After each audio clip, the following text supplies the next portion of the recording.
Ok, je reviens avec une petite vidéo. Je filme de nuit, donc voilà la grosse différence par rapport à d'habitude. Donc en fait, je t'explique ce que je vais essayer de faire. Donc ça va peut-être être un gros fail, ça va peut-être être un gros foirage, mais je pense que c'est aussi voilà bien pour d'autres qui voudraient faire pareil, voilà de voir si ça fonctionne ou pas cette méthode. Donc je t'explique. En fait, j'ai un pendentif que j'avais fait avec une pièce, une pièce en nickel avec le reste qui est en argent. Et je me suis rendu compte quand c'était fini qu'au final j'aurais bien mis une pierre de l'autre côté en fait, du côté où il n'y avait rien.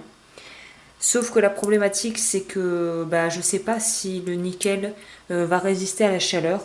Et donc la seule manière que j'ai trouvée pour pas avoir à tout dessertir et tout faire, tout refaire, c'est essayer de faire ça de manière là complètement improvisée. Je sais pas si la technique va marcher comme je dis. Donc là ce que j'ai ici, ce que tu vois ici qui est orange, ça s'appelle de la terre de Delft. Le contenant est en fait un morceau d'aluminium et normalement c'est en deux parties.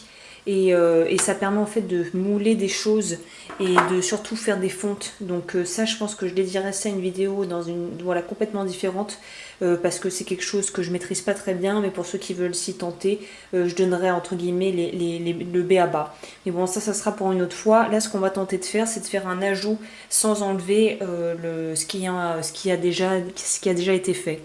Donc là, tout ce que je vais faire, c'est essayer d'enfoncer la pièce au maximum à l'intérieur au niveau de la terre, parce qu'en fait la terre de Delphes est spécialement faite pour ça.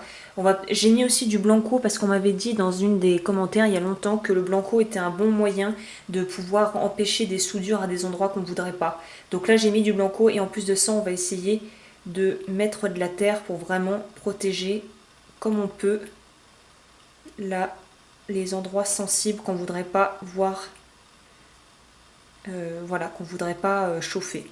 Donc écoute, je reviens quand, parce qu'en plus c'est un peu collant, donc c'est un peu voilà un peu cracra.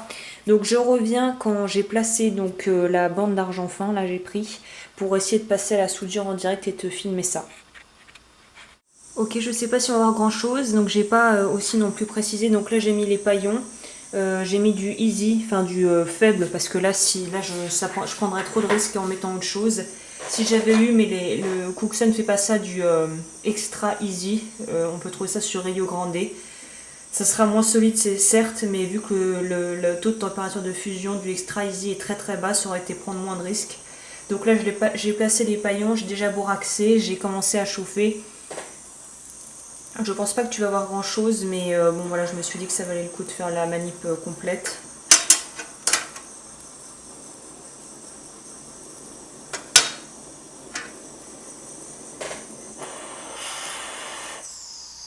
Oula, je sais pas.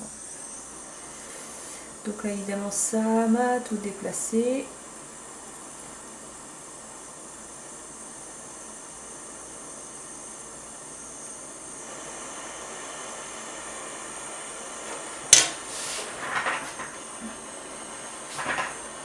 C'est clair qu'au niveau des conditions, j'ai connu mieux. Conditions pas terribles pour faire ça parce que de nuit je vois pas grand chose.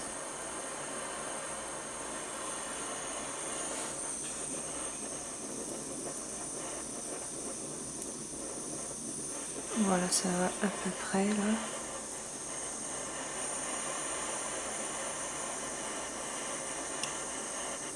Ok, bon comme tu vois ça commence à fumer de partout, ça me paraît normal jusque là. Et là on peut commencer à essayer de chauffer si le truc est bien placé bien sûr. Ouais ça va à peu près, je crois que c'est centré. Bon bah là c'est parti, je croise les doigts. Évidemment je chauffe par l'intérieur cette fois-ci parce que chauffer par l'extérieur ça serait pas très malin vu que j'ai mis les paillons à l'intérieur.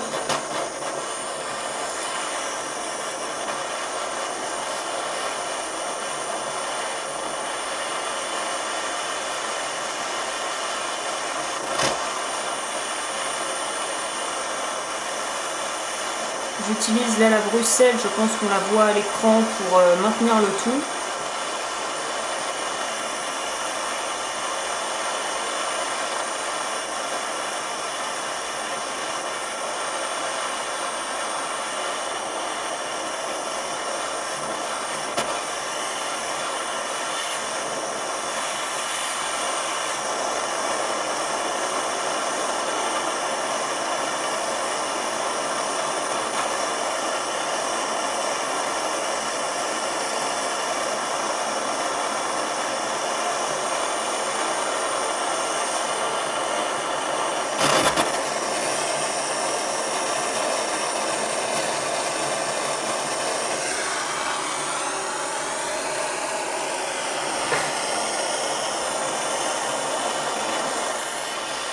Et là je me suis retrouvée avec un problème majeur.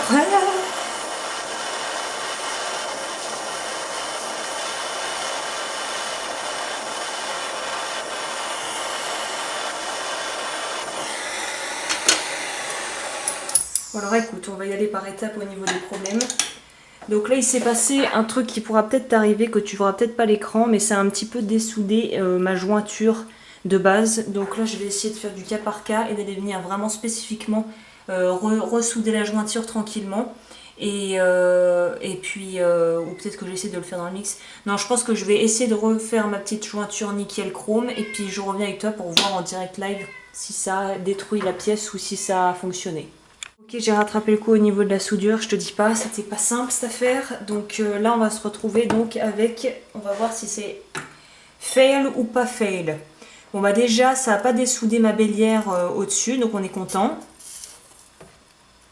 Ouais, ça n'a pas non plus trop attaqué la pièce. Donc elle a juste noirci. J'ai assez bien centré, heureusement. Les jointures ont pris partout, heureusement pour moi. Et j'ai réussi à faire quelque chose de correct qui n'a pas dessoudé la bélière. Donc cette technique marche. Bon, faut un petit peu de...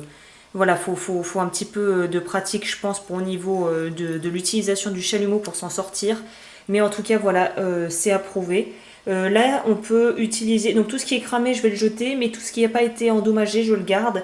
Et le moule en aluminium n'a pas cramé. Donc tant mieux.